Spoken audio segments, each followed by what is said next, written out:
Here we are in the Netherlands talking to Phil Parkinson, Altrincham manager, after the pre-season friendly against NEC Nijmegen. Phil, what a fantastic experience that the whole weekend has been. No, superb. The lads have been spot on. The fans have been spot on from getting on the plane in Manchester to arriving in Eindhoven. Absolutely brilliant, superb organisation by the club, everyone involved, and then on the pitch today I thought the lads acquitted themselves great. I think if we don't concede that own goal, which is, I can't remember ever conceding one like that where it's gone in the way it has. I think it's Lewis Baines, and Chris Conn's a little bit tired there in the second half. It's 2-0 and 2-0 against the equivalency of a Stoke City in the Championship. That kind of ilk of team that you're playing against is no disgrace at all. So brilliant for the outputs in terms of distances, intensity runs. People like Chris Conn getting 90 minutes under the belt. No injuries that I'm aware of today, and hopefully the night can go as well as the day. So if that's the case, we'll be delighted. And one of the things that really impressed me about today was I thought the second half performance was very, very good, and we kept the intensity going. We did. And that's because we're not bringing on academy players and trialists now. So that's not to run down our academy lads, because I think they've done superb. But we wouldn't have been able to do that in a game like today. And some of our lads have had to push through their thresholds, and like I said, there was probably more 90s than we would have liked today, but it's proved beneficial in the end because you've come away with no injuries. But if you look at their intensity and the way they play, I think you're looking at different levels here. But as a comparison, that's probably like what we did to Wivenshaw, where they've not had much of the ball. We didn't have much of the ball tonight. I said that was probably going to be the case today. If we don't concede them 2 goals that we do, you're looking at that kind of turnaround in terms of what Wivenshaw did to us, made it really difficult for us. So I know people say, how can you compare us and Wivenshaw and NEC and us as a comparison? But it's the way the game went in terms of we dominated the game there. They've dominated the game here. We've had to defend really well. Wivenshaw did against us. So that's the comparison I would make. But you look at the levels between us, their budget's about 10 times ours. They're in the Premier League in the Dutch division, aren't they? So it's a great credit to our lads that we can compete on the same pitch as some of them players. And some of the big names in the NEC team. The captain has got over 60 caps for Denmark, and there's a lot of talented young lads out there. Oh, very good. I really enjoyed watching them, to be honest with you. They play the same shape as what we would normally play, the 4-2-3-1. Inverted wingers, fullbacks flying forward, midfielders, deeper midfielders as you pivot, centre forward in 10 rotations, everything that we do. That's what I mean watching it. I'm really frustrated as well because I hate us not having the ball, but ultimately there's been games last season where we didn't, in terms of your Notts Counties and teams like that. Gateshead, who were good at keeping the ball but not to that level. Dorking to an extent. So there's going to be times when we're not always going to have the ball, and we've got to find different ways of playing. But ultimately we want to be the team that dominates the ball. It's what me and Neil have always wanted to do, and score lots of goals, be creative, dominating the ball by not allowing the opposition to hurt you as well. And I thought our lads got a masterclass at it today, and it'll be great for them to see that, and hopefully I'll be able to get the video and, rather than dissect our performance, show them what good things they did and how we want to use that. And there were lots and lots of individual pluses this afternoon, and difficult to pick out sort of one or two, but I thought Lenny did a brilliant job. Yeah, he's a nuisance, he's a handful. You'd hate to play against him if you were a centre-half. He don't give you a minute, and when Regan's really fit, and he's getting there now, he looks in a better place than he did last season. He's going to score goals for us, isn't he? He did it when he's coming from SC United, so after a full pre-season, lots of minutes under his belt, I'll be really disappointed if Regan's not hitting 20 plus goals next season. And the terrific crowd here, don't know the exact attendance, but between 2,000 and 3,000, and really, really positive occasion.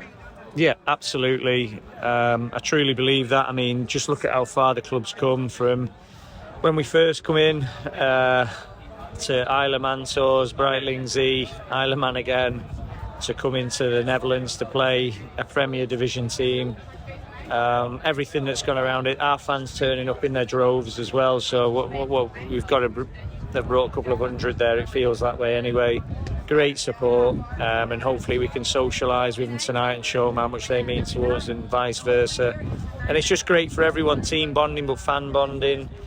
It's just got to be done in the right way. There's got to be everyone's got to behave themselves, because we are foreigners in abroad, so we need to acquit ourselves well. But ultimately, everybody wants to have a good time in high spirits. Their fans have been superb as well. So I just think it's been an absolutely brilliant experience, and I can only thank the club, Mark Luby in particular, because of his connections here.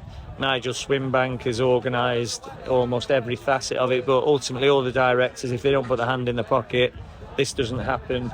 And they've all been brilliant, and like I said, everyone should be so pleased and proud with themselves that we've been able to come abroad, compete with a team in that division, and acquit ourselves as well as we have. And hopefully we've created that relationship with the NEC now, Nijmegen, and hopefully this can be an annual thing. And they have been magnificent hosts. They've been superb, from all their officials, all their directors, the management team. They've been fantastic. Their players played the game the right way. Their fans have been spot on with our fans, integrated really well. It's like being at home, really, to be honest, for similar cultures, aren't they? They all like a beer, so I think everyone's got on really well, and hopefully that can go into the evening. So 2 pre-season games left. Macclesfield on Wednesday night at 7:45, and then Manchester United under-21s a week on Sunday. So we'll get into the business end of the pre-season.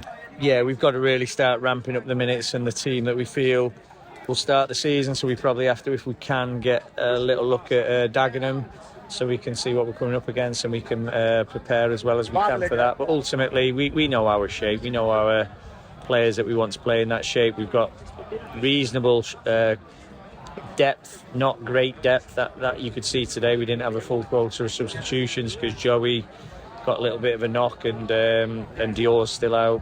So at times we'll have to infill the bench with some of the kids we've got, like Owen German, Tom Jones, and players of that ilk, Ewan McGeady, Louis Williams. Don't want to miss any of them out. They all get upset if I do.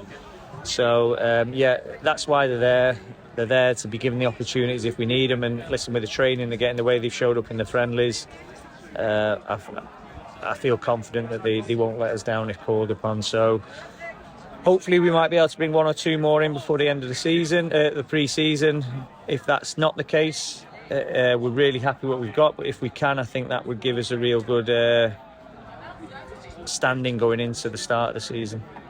You mentioned Dior Angus there. He played in the opening game at the Giant Axe against Lancaster, but he's been out since then. What's the situation with him?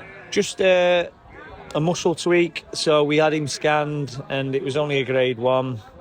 So a couple of weeks, but he's getting to the tail end of that now. So hopefully he'll be back before the United game, and hopefully we can get him some minutes there. But ultimately, at the moment, he's not going to start the season because he's not had the minutes. So he's going to have to wait his time, and he's going to have to get his fitness in training, and all the competitive edge all the competitiveness that comes with training, and show what he can do. And then there's got to be an element of we will rotate Dior and Regan at times, because that's what you want to do to keep them both fresh. But Regan's had the minutes under his belt, he's showing up well. So Dior, unfortunately with his injury, he'll probably have to be patient come the start, unless something freakish happens, which you hope doesn't with Regan. So that's where we're at this moment in time. And in terms of the captain and the vice captain, you've made your decisions. I'm delighted with it, to be honest. I took my time this time. I didn't feel there was a rush to do it. I always had James in the back of my mind from last season. I'm aware that he's having a child this time, so that come into my mindset in terms of the pressures and the sort of different elements that will change in his life. But ultimately, I've waited, I've had a look at it. It was very close between him and Joey, to be fair. I know Isaac's the vice captain, and I'll explain that in a second. But I thought Joey Jones was another one, Sam Roscoe. And the lads have sort of had a little bit of input as well. But ultimately, James deserves it. The time he's put in, the leadership qualities that he's shown, the way he's come back in this pre-season, I'm very confident that he'll do a great job. I have a good relationship with him. I've known him a long time. He's known myself. He knows the way we play.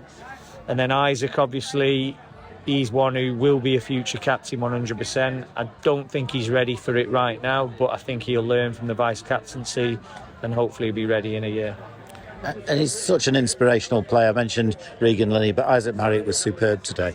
Fantastic, and that's the way Isaac leads, isn't it? Right on the pitch, his inspirational displays, the energy that he shows every game. He's 100%. I know I can hang me out on him, but ultimately the captain needs to manage the players on and off the pitch as well, and I feel that's the area for growth for him. Not that I don't think he can do it, I just wouldn't want to put on him at this moment that pressure, and I feel his time will come. Just finally going back to James Jones, he of course was the one trialist who came through in your first season, played at Whitchurch Old Port, was signed and had a good first season, established himself in the first team, and obviously had a couple of years away at Barrow, and he fully deserved that move into the Football League. But it's really good to have that sort of longevity. It absolutely is. I mean, when James came in from TNS on trial, and I wasn't even going to allow him to come in because I'd never seen him before. So glad I did now. And he came in, and you know how we operate here, Brian. We have a talent ID, and we try and have that succession plan where when one goes and everyone comes in. And I was very aware of him being very similar to Ben Harrison, that type of player, really comfortable on the ball, rangy, really good recoveries, good height, reads the game well, really grounded individual. And luckily sort of backed my judgment and took him at that point. And like I said, he wasn't a starter at that point, but he just went from strength to strength. Once we banned him from doing the Cruyff on the edge of our box, he was absolutely fine after that. So yeah, everyone can see what a great player James is. It's just can he help us, which I know is his goal, where a lot of lads' goal is to get out of here and get into the league at another team. James's goal is to help us to get to the Football League, which is refreshing to hear.